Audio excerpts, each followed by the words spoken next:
के बीच तौकाते तूफान का कहर। भारत के 8 राज्यों में तूफान का कहर है। तूफान से मुंबई में सैकड़ों पेड़ गिरे। गुजरात में भी तूफान ने तबाही मचाई है।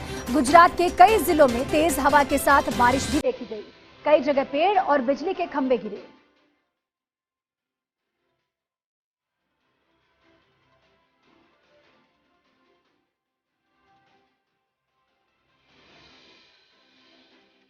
Currently, the cyclone has weakened into a cyclonic storm level, and probably in another couple of hours' time or little more than that, it will become a cyclonic system or a cyclonic storm, which is much lower category. So basically, what I'm trying to say is it has weakened considerably over land, and by the time it reaches the Gujarat coast sometime in the late evening today, it would have become a depression. So that is good news for the people of Gujarat. And the other good news is that as far as the state emergency operations center is concerned of Gujarat, with which we are in constant touch, and some of our people are also co-located there. And as we speak, the Honorable Chief Minister of Gujarat is also holding an emergency level meeting. You know, the SEOC has informed us and confirmed that there have been no deaths at all. So the zero casualty approach that with which we started, I think we have reasonably succeeded in that. Yes, there has been damage to some infrastructure. Trees have been uprooted, electric poles have been uprooted, telephone lines must have been disturbed. But the good thing is that the bounce back has been very effective. Initially in the morning, early hours of the morning, there were reports of hundreds of villages going without electricity. But within half an hour or 1 hour, most of the villages were restored electricity. And by now, I think everywhere electricity has been restored. तो corona के बीच तौकाते तूफान का कहर है। और अब ये तूफान ने जिस तरह से महाराष्ट्र में तबाही मचाई, मुंबई में तबाही मचाई, कई सैकड़ों पेड़ गिरे, और अब गुजरात में भी इसका साफ तौर पर असर देखने को मिला। कई जिलों में वहां पर भी तौकाते तूफान का असर दिखा। गुजरात के रास्ते होते हुए राजस्थान में भी प्रवेश करने वाला है। कई जिलों में हल्की बूंदाबांदी और तेज हवाओं के साथ इसका असर भी देखने को मिल रहा है। क्या स्थिति ही है अभी तौकाते तूफान की? सीधा आपको लिए चलते हैं दीपा के पास, जो मेरी सहयोगी जुड़ी हुई है, और ग्राफिक्स के जरिए जानना चाहेंगे दीपा से कि अभी ये तूफान कहां मौजूद है और क्या स्थिति है। बिल्कुल ज्योति, ये ग्राफिक्स के जरिए दर्शकों को समझाने की कोशिश करते हैं कि ये गुजरात का इलाका जामनगर से आगे बढ़कर जूनागढ़ से उसके बाद भावनगर में स्थिति है।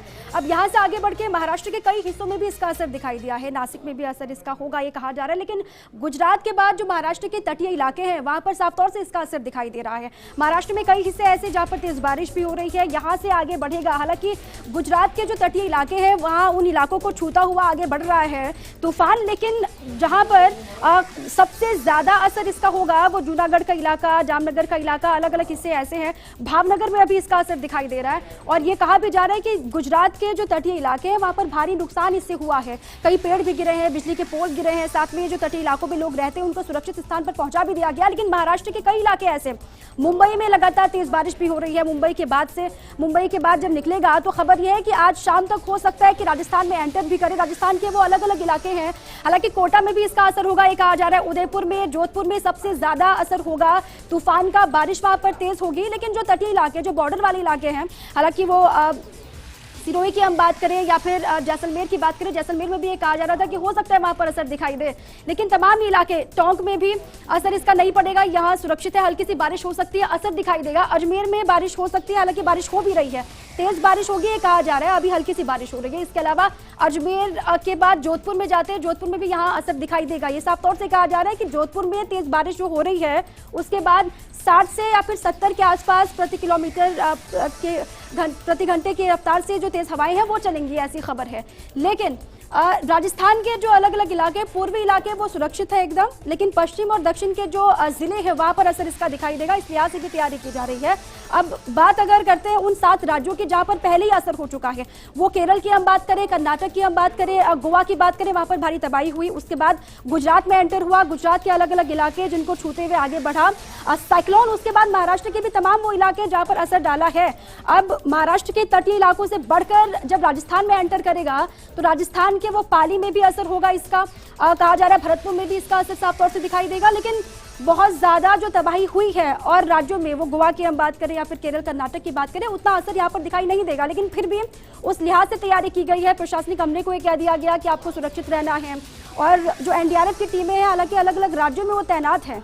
जो तटीय इलाके हैं वो गोवा में हो, वहाँ से तो हालांकि साइक्लोन आगे बढ़ चुका है, लेकिन गुजरात में भी जो एनडीआरएफ की टीमें हैं वो तैनात हैं, और इसके अलावा महाराष्ट्र में भी एनडीआरएफ की टीम तैनात है। लेकिन राजस्थान में फोकस इसलिए भी हम ज़्यादा कर रहे हैं क्योंकि इस वक्त राजस्थान के अलग अलग हिस्सों में एंट्री की खबर है, और जोधपुर, अजमेर, उदयपुर, पाली, ये वो इलाके, कोटा, भरतपुर, ये वो इलाका जहां पर असर दिखाई देगा। तेज हवाएं भी चलेंगी, हो सकता है कुछ नुकसान की खबरें भी आई, लेकिन अभी नुकसान कितना होगा ये कह पाना बहुत मुश्किल है। इसी लिहाज से भी सरकार ने कहा है कि लोगों को भी अपने स्तर पर सावधानी बरतने की आवश्यकता है। आप घरों से बाहर ना निकलें, पेड़ जहां पर ज्यादा है वहां से आपको गुजरना नहीं है, जो बिजली के खंभे हैं।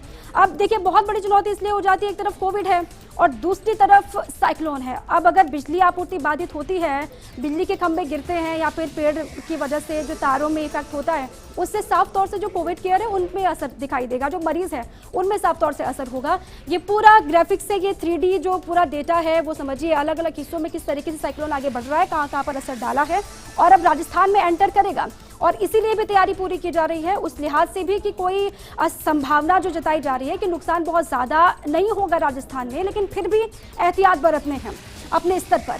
अब ये तस्वीर जो इस वक्त साइक्लोन की स्थिति है वो गुजरात के तट से आगे बढ़ते हुए ये स्थिति दिखाई दे रही है। अब यहाँ से कहाँ वो आगे निकलता है, यहाँ से राजस्थान के हिस्सों को कब छूता है और वहाँ से आगे कब बढ़ता है, इस पर भी लगातार नजर होगी, क्योंकि कोटा, अजमेर, जोधपुर और उदयपुर, बार बार हम ये कह रहे हैं कि ये वो इलाके हैं जहाँ पर इफेक्ट ज़्यादा हो सकता है या फिर जहाँ पर नुकसान ज़्यादा हो सकता है। शाम जैसे जैसे होगी उसके बाद ये अंदाज़ा लगाया जा सकता है। अभी कह पाना बहुत मुश्किल है कि कितना नुकसान होगा या फिर कितना असर दिखाई देगा, क्योंकि शाम को बारिश ज़्यादा होगी। अभी इलाके ऐसे, जोधपुर के कुछ इलाके ऐसे जहाँ पर हल्की सी बूंदाबांदी हो रही है, उदयपुर के कुछ इलाके ऐसे जहाँ पर हल्की सी बूंदाबांदी, लेकिन कहीं पर बहुत ज़्यादा बारिश की भी संभावना है। खबर यह है, अभी कोटा से हमारे संवाददाता भंवर ही कह रहे थे कि 200 मिलीमीटर बारिश हो सकती है, ऐसी संभावना है, और इसीलिए भी लोगों को अलर्ट पर रहने के लिए कह दिया गया, क्योंकि झीलों की नगरी जहां पर झील ज़्यादा है वहां पर भी खतरा ज़्यादा हो सकता है। और गुजरात के तट से आगे बढ़ते हुए अब सीधे राजस्थान के अलग अलग हिस्सों में असर तो करेगा, लेकिन बहुत ज़्यादा असर नहीं होगा। जो हल्का सा इफेक्ट पड़ेगा उससे भी सावधानी बरतनी बहुत ज़रूरी है, क्योंकि साइक्लोन है, कितना इसका असर साफ तौर पर देखने को मिलेगा। लेकिन दीपा देखिए, दो मार पड़ रही है। जिस तरह से महामारी का ये दौर है, इससे निपटने के लिए राज्य सरकार, केंद्र सरकार तैयारी कर रही है, लेकिन इस बीच साइक्लोन का आना, तूफान का आना, दोहरी मार कहीं ना कहीं पड़ जाएगी। लेकिन प्राकृतिक आपदा है, हम कुछ नहीं कर सकते, लेकिन प्रशासन तैयारी अपने स्तर पर कर सकता है और वो तैयारी हो भी रही है। बिल्कुल, यही सबसे बड़ी चुनौती भी है ज्योति, क्योंकि एक तरफ कोविड है, कोविड से ही कैसे निपटना है, कोविड से लोगों में पैनिक भी है कि उससे सबसे पहले कैसे निपटे, लेकिन उसी बीच में साइक्लोन है, इसके लिए भी तैयारी पूरी करनी होगी। सरकार ने पहले ये कह दिया था कि कोई तैयारी करनी, एक्शन प्लान होना चाहिए जिससे हम बच सकते हैं। बिजली आपूर्ति अगर कहीं पर होती है तो उसको कैसे पूरा करना है, कोविड के जो मरीज अस्पतालों में भर्ती हैं उनको किस तरीके से सहूलियत हो, वहाँ पर डिस्टर्बेंस ना हो, इसका भी ख्याल रखना होगा। इसीलिए भी जो तैयारियां हैं वो दिखाई दे रही हैं। ग्राउंड से लगातार हम दर्शकों को जानकारी भी दे रहे हैं, वो अलग अलग हिस्से, जोधपुर जहाँ पर असर होगा हम कह रहे हैं, उदयपुर जहां पर असर होगा, कोटा जहां पर असर होगा, पाली, बाड़मेर, वो इलाके जहां पर असर हो सकता है वहां पर भी तैयारियां पूरी कर दी गई हैं। कोई परेशानी नहीं आएगी। बिजली कंपनी वाले पहले से एहतियात बरते हुए हैं, वो पहले से ही तैयारी कर रहे हैं कि अगर बिजली आपूर्ति बाधित होती है, कहीं पर अगर पेड़ ज़्यादा गिरते हैं या फिर बिजली के खंभे गिरते हैं, तो किस तरीके से अल्टरनेट व्यवस्थाएं की जाएंगी, इसको लेकर भी पहले से ही जो व्यवस्थाएं हैं वो दुरुस्त हैं। और इसलिए भी घबराने की बात नहीं है। बार बार दर्शकों को हम ये भी कह रहे हैं कि पैनिक ना हो, डरने की जरूरत नहीं है। राजस्थान के जो इलाके हैं, बहुत कम ऐसे इलाके हैं जो इससे इफेक्ट होंगे, जहाँ से साइक्लोन होकर गुजरेगा, बहुत ज़्यादा असर दिखाई नहीं देगा। तेज़ हवाएं चलेंगी, तूफान भी हो सकता है, आंधी तूफान का दौर भी देखने को मिले, कहीं पर हल्की सी बारिश भी हो सकती है। बारिश के बाद हालात सामान्य हो जाएंगे। मौसम विभाग ने भी ये कहा, हालांकि आज 18 तारीख है, कल शाम तक को 19 मई के लिए कहा गया था कि शाम तक यहाँ से होकर पूरी तरीके से गुजर जाएगा साइक्लोन, और तब तक अपने स्तर पर सावधानी बरतनी होगी। वो खासतौर से जोधपुर के लोगों को ज़्यादा, उदयपुर के लोगों को ज़्यादा, कोटा, पाली के लोगों को ज़्यादा सावधानी बरतनी है। साथ में जैसलमेर में भी हवाएं तेज चल सकती हैं, कहा जा रहा है कि आंधी तूफान का दौर वहां पर देखने को मिल सकता है। वहां के लोगों को भी पहले ये कह दिया गया था कि सुरक्षा बरतनी है। अब ये पूरा इलाका इससे इफेक्ट होगा। जोधपुर है, पाली, अजमेर, भीलवाड़ा में भी असर इसका हो सकता है दिखाई दे, लेकिन कोटा में भी असर दिखाई देगा। उदयपुर सबसे ज़्यादा इससे प्रभावित होगा और यहाँ के लोगों को ज़्यादा सावधानी बरतने की आवश्यकता है। ये वो जिले हैं जहाँ पर कोविड के मरीजों की संख्या भी ज्यादा है, जहां से लगातार कोविड केयर सेंटर हैं, वहां पर भी इंतजाम कर लिए गए। अस्पताल प्रशासन को ये पहले कह दिया गया था कि साइक्लोन जब आएगा तो वहां पर उससे निपटने के लिए आपको तैयारी पूरी करनी है, और उस लिहाज से राजस्थान की तैयारी पुख्ता है। सरकार ने भी पहले ये कह दिया था कि हालांकि उतना इफेक्ट नहीं होगा जिस तरीके से केरल में हुआ, जिस तरीके से गोवा में हुआ, जिस तरीके से गुजरात में अभी हो रहा है। गुजरात के बाद महाराष्ट्र के अलग अलग हिस्से, मुंबई में लगातार मूसलाधार बारिश है, सड़कें लबालब हो गई हैं। जितनी स्थिति वहां पर खराब हुई है उतनी स्थिति खराब राजस्थान में नहीं होगी, लेकिन उस लिहाज से भी किसी भी स्थिति से निपटने के लिए तैयारी सभी को करनी है। वो जिला प्रशासन को भी कह दिया था कि पहले ही आप मॉनिटरिंग कीजिए और जो इंतजाम किए गए हैं जिलों में उसका ख्याल भी आपको रखना है और उसके बारे में पूरी जानकारी सरकार तक पहुंचानी है। अब जोधपुर, उदयपुर, कोटा, ये कुछ इलाके, अजमेर, पाली, ये कुछ इलाके जहां पर लगातार कल से ही हम देख रहे हैं मौसम में तब्दीली है, लगातार बारिश का दौर भी चल रहा है, आंधी तूफान भी यहां पर है। हालांकि अभी तक राजस्थान से कोई नुकसान की खबर नहीं आई है, कोई जान माल का ज्यादा नुकसान यहां पर हुआ है ये खबर अभी तक निकलकर सामने नहीं आई। हालांकि जानकारी ये, अगर पूरे देश की बात करते हैं, जिन 7 राज्यों में दिखाई दे रहा है वहाँ पर 7 या फिर 8 लोगों की जानें गई हैं। अभी तक आधिकारिक जो जानकारी है वो कोई पुष्टि नहीं हुई है कि कितने लोगों की मौत हुई है, लेकिन जो जानकारी अभी तक मिली वो 7 से 8 लोगों की मौत हुई है अलग अलग जगहों में। अब जोधपुर की बात करते हैं, वहाँ से मेरे सहयोगी राजीव भी लगातार बने हुए। राजीव, कैसी स्थिति है वहाँ पर? लगातार बारिश का दौर हम देख रहे हैं, कल से ये चालू है, हल्की सी बारिश हो रही है, लेकिन उतना बड़ा असर, व्यापक असर दिखाई नहीं दे रहा साइक्लोन का।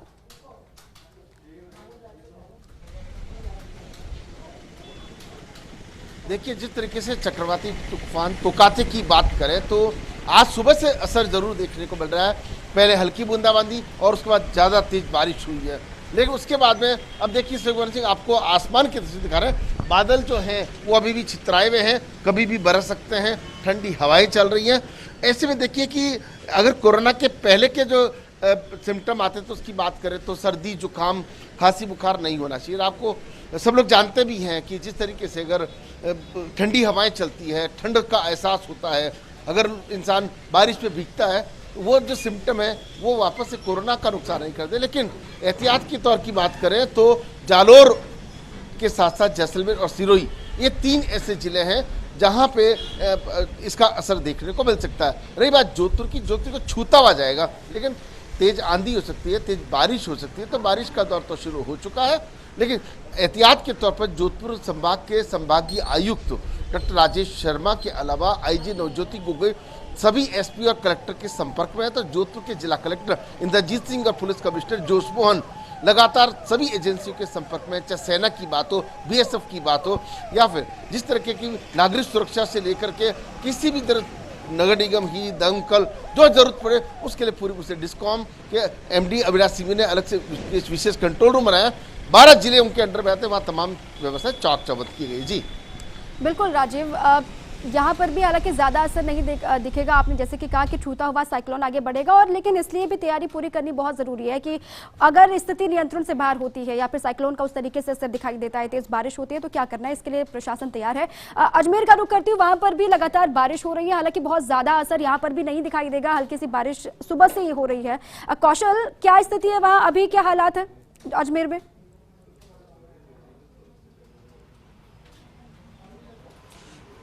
जी देखिए, जहां तक हम बात करें मौसम की, तो इस टाइम मौसम जो है वो एक खुशनुमा बना हुआ है। सुबह से बारिश का दौर जारी था, लेकिन जो बारिश है वो बहुत भारी बारिश नहीं कह सकते, हल्की बारिश है, लेकिन लगातार बारिश का जारी रहना कहीं ना कहीं मौसम में आई बहुत बड़ी तब्दीली का असर है। कैमरा पर्सन से कहूंगा कि वो आसमान की तरफ दिखाएं, जहां लगातार बादलों की जो रुकावट है वो दर्ज की जा रही है। आसमान पर बादल छाए हुए हैं, सुबह से ही जो मौसम के अंदर तब्दीली हुई है, ठंडी हवाएं चल रही हैं, तो निश्चित रूप से कहीं ना कहीं ये एक विपदा के साथ आपदा की जो स्थिति है वो बनी हुई है। विपदा का कहने का तात्पर्य है कि कोरोना, और आपदा का तात्पर्य कहने का ये कि चक्रवर्ती तूफान का जो नज़ारा है, जो उसका भय वो बना हुआ है। हालांकि फर्स्ट इंडिया लगातार लोगों को आह्वान कर रहा है कि पैनिक ना हो, राजस्थान में इतना असर नहीं होगा, लेकिन जो हालात दिख रहे हैं देश के अन्य राज्यों से और जिस तरीके से इस तूफान की भयावहता दिख रही है, तो लोगों में निश्चित रूप से कहीं ना कहीं भय बना हुआ है। इस पूरे सिनेरियो को देखते हुए प्रशासन पूरी तरह चाक चौबंद है। यहाँ पर भी एनडीआरएफ और एसडीआरएफ को जो है वो तैनात रहने के लिए कह दिया गया है, पूरी तरह से मुस्तैदी दिखाई गई है। तो जिला कलेक्टर प्रकाश राज पुरोहित, एसपी जगदीश चंद्र शर्मा, ये सब भी पूरी तरह से मुस्तैदी से काम कर रहे हैं और अस्पतालों में खास तौर पर जहां पर कोविड के पेशेंट भर्ती हैं, जहां पर प्राणवायु का संकट पैदा हो सकता है, तो उस हालात से निपटने की भी पूरी तैयारी की गई है। सभी अस्पतालों के अंदर जो बफर स्टॉक है ऑक्सीजन का वो रखा गया है। तो इसी के साथ जो डिस्कॉम के एमडी वीपी सिंह है, उन्होंने भी पूरी तरह से मुस्तैदी दिखाते हुए अपने इंजीनियर्स को साफ तौर पर निर्देश दिए हैं कि वो अपने मुख्यालय को किसी भी सूरत में न छोड़ें और वहां पर किसी भी तरह की अगर कोताही कौशल ने कह दिया कि पहले से ही है कि अगर थोड़ी सी भी हवाएं चलती है तेज या फिर बारिश होती है तो ऐसे में आप लगातार मुस्तैद रहें। हो सकता है कि हालात बिगड़े, तो इसके लिए आपको हर परिस्थिति से निपटने के लिए तैयार रहना है और इसलिए भी वो तैयारी ग्राउंड पर दिखाई दे रही है अजमेर में। जयपुर के क्या हाल है? हालांकि जयपुर में बहुत ज्यादा असर दिखाई नहीं दे रहा, हल्की सी बारिश हो रही है। जयपुर से मेरे सहयोगी आयुषी विजयवर्गीय लगातार बनी हुई है। आयुषी, कैसी स्थिति है जयपुर की? बहुत ज्यादा असर यहाँ पर नहीं होगा, ये मौसम विभाग ने भी कहा है, लेकिन उसके इतर तैयारियां पूरी दिखाई दे रही है राजधानी में भी।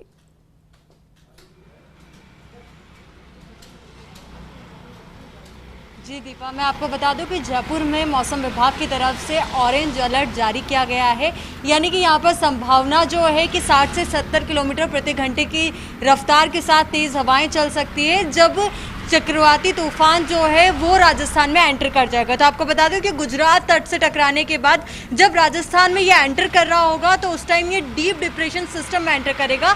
तो वहीं जो जयपुर की बात करें तो वैसे तो ये जो तूफान है साउथ वेस्ट डायरेक्शन से एंटर करने वाला है, तो जयपुर में इसका असर कम दिखेगा। पर हालांकि अगर बात की जाए आज के मौसम की, तो एंट्री से पहले जो दस्तक जो दी है उसका नज़ारा आपको दिखाना चाहेंगे। सुबह से ही मौसम काफ़ी सुहाना हो चुका है, बारिश का दौर लगातार जारी है और लगातार कभी तेज बरसात होने लगती है, एकदम से बारिश थम सी जाती है, रिमझिम बूंदें बरसने लगती है। पर आसमान में आज जो है सुबह से सूर्यदेव नजर नहीं आ रहे हैं, आसमान में काले बादल छाए हुए हैं। और साथ ही अगर बात की जाए हवाओं की, तो सुबह से ठंडी हवाओं का दौर चल रहा है और इसी के साथ तापमान जो है वो भी गिरा है, तो वहीं तापमापी का पारा भी लुढ़का है। तो ऐसे में आप देख सकते हैं कि मौसम सुहाना हुआ है, मौसम बड़ा खुशनुमा हुआ है, पर लॉकडाउन भी है। तो ऐसे में आमजन से भी यही अपील है कि घर पर ही रहें, बेवजह बाहर बिल्कुल ना निकले, क्योंकि सुहाना जरूर है पर यह आफत की दस्तक के साथ ये है, क्योंकि चक्रवाती तूफान, जैसे कि आपने भी देखा कि महाराष्ट्र की बात की जाए, गुजरात की बात की जाए, तो किस तरीके से इसने तबाही का मंजर वहाँ पे सामने लेकर आया वो हमने देखा।